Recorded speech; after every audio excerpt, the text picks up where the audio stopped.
Assalamualaikum warahmatullahi wabarakatuh.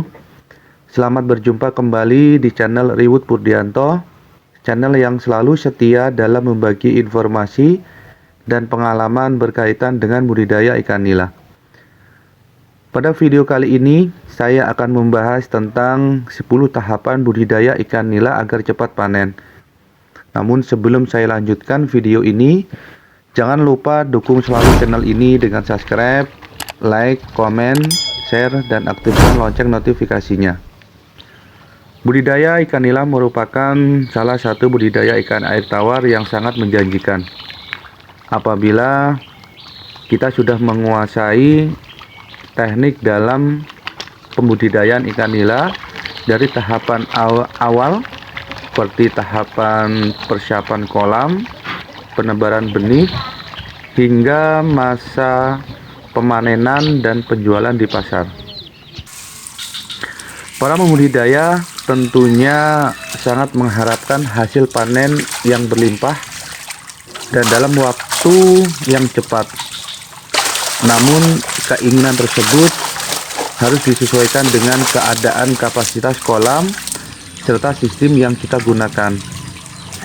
Tidak sedikit para pembudidaya ikan nila yang mengalami kegagalan atau kerugian, dan sebagian besar kegagalan dan kerugian tersebut terjadi karena pembudidaya ikan nila tidak mengetahui teknik dalam pemeliharaan ikan nila.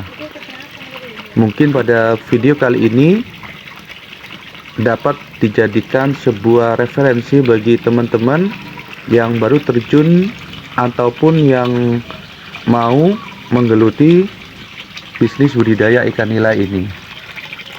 Ada 10 tahapan yang perlu kita perhatikan dalam proses budidayaan ikan nila. Yang pertama adalah persiapan kolam. Apapun jenis kolam yang kita gunakan untuk proses pemeliharaan, baik itu berupa kolam tanah, kolam beton, kolam terpal, kolam jaring apung, ataupun jenis kolam yang lainnya, usahakan kolam tersebut berada di luar ruangan dan mendapatkan sinar matahari secara penuh atau secara langsung. Kolam yang berada di luar ruangan yang mendapatkan sinar matahari secara langsung mempunyai keuntungan tersendiri. Keuntungan tersebut berupa matahari bisa langsung masuk ke dalam kolam, dan ini sangat membantu proses fotosintesis.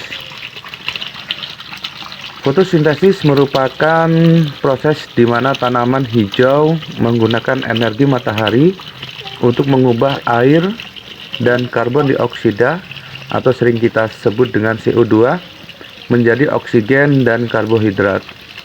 Hal ini membantu alga, plankton, dan tumbuhan air lainnya dalam memperlancar proses fotosintesis.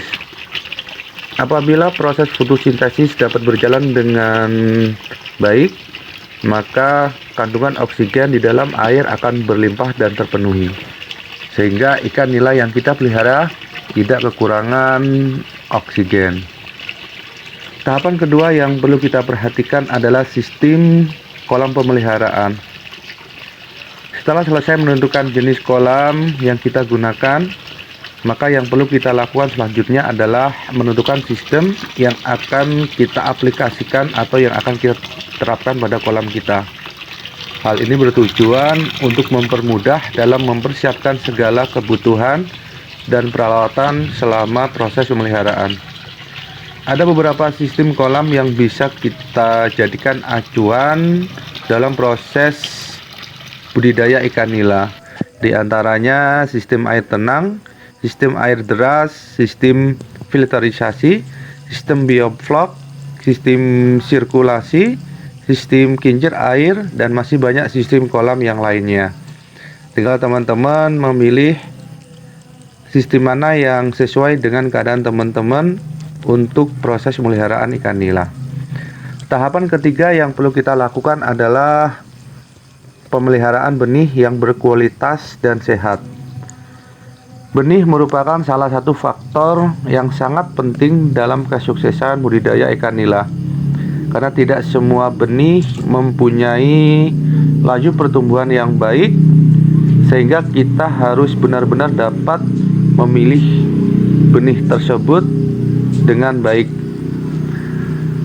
Oleh karena itu, sebaiknya carilah benih yang memang berasal dari gen indukan yang berkualitas atau indukan yang mempunyai pertumbuhan yang cepat. Hal ini dapat kita dapatkan dari penjual benih yang memang mempunyai indukan yang bagus, atau kita bisa mendapatkannya dari balai-balai perikanan yang memang terjamin benih tersebut adalah benih yang baik. Tahapan keempat adalah menentukan padat tebar. Banyaknya padat tebar harus disesuaikan dengan volume air dan mesin yang kita gunakan. Karena apabila kita menebar benih melebihi kapasitas dari volume dan sistem yang kita gunakan, maka akan mengakibatkan permasalahan selama kita melakukan proses pemeliharaan.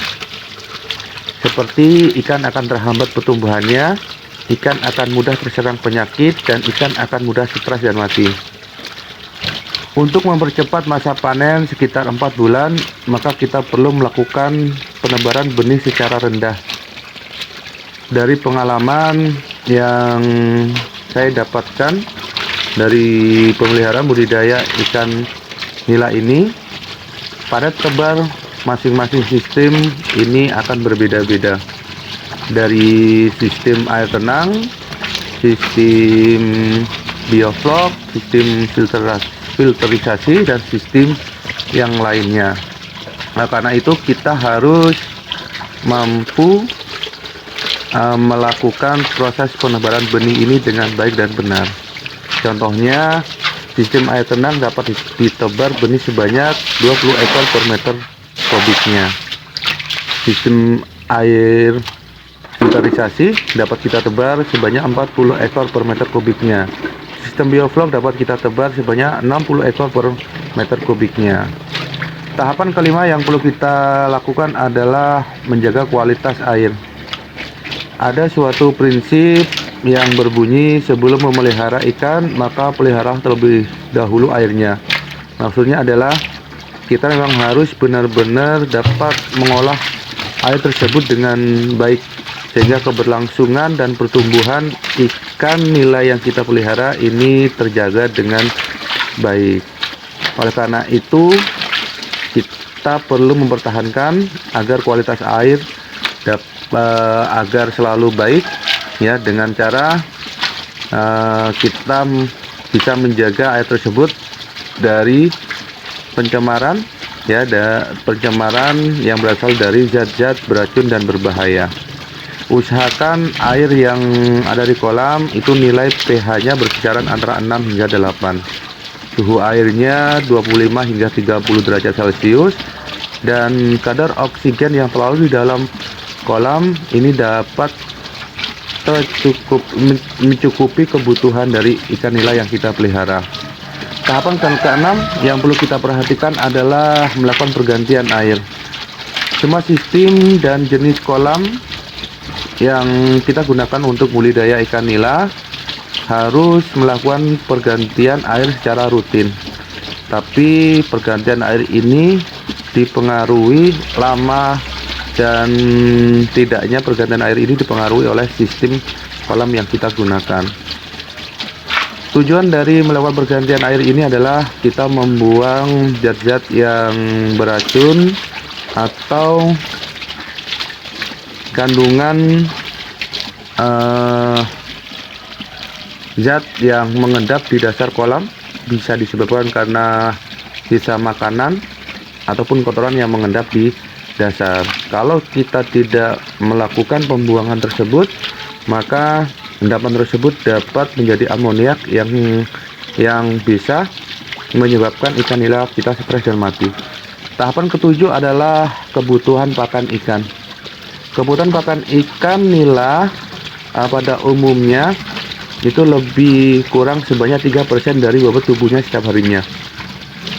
Jadi dalam budidaya ikan nila kita bisa memberikan pakan 3% tersebut sebanyak 3 kali, pagi, siang, dan sore. Tahapan ke-8 adalah pemberian probiotik dan vitamin. Tujuan dari pemberian probiotik adalah untuk menjaga kualitas air agar selalu baik dan meminimalkan organisme penyebab penyakit jamur dan bercak merah. Sedangkan tujuan pemberian vitamin adalah untuk memicu pertumbuhan ikan nila agar semakin besar cepatnya, agar semakin besar pertumbuhannya dan cepat besarnya. Oleh karena itu, pemberian vitamin ini untuk melengkapi kebutuhan ikan nila yang tidak didapatkan dari pakan pelet. Tahapan ke-9 adalah tahapan pencegahan hama dan penyakit. Dan tahapan yang terakhir adalah pemanenan dan penjualan ikan di pasar. Pemanenan dapat dilakukan apabila berat ikan nila sudah masuk kategori di pasar. Setiap daerah dan tempat tentunya akan mempunyai target yang berbeda-beda. Ada yang 1 kilonya isi 2 hingga 3, ada yang 1 kilonya isi 4 sampai 5, bahkan ada juga yang permintaan pasar 1 kilonya berisi 5 dan 6. Ini tergantung tempat dan daerah masing-masing. Oke, mungkin itu yang bisa saya sampaikan dalam video kali ini. Kurang lebihnya saya mohon maaf dan saya akhiri. Wassalamualaikum warahmatullahi wabarakatuh.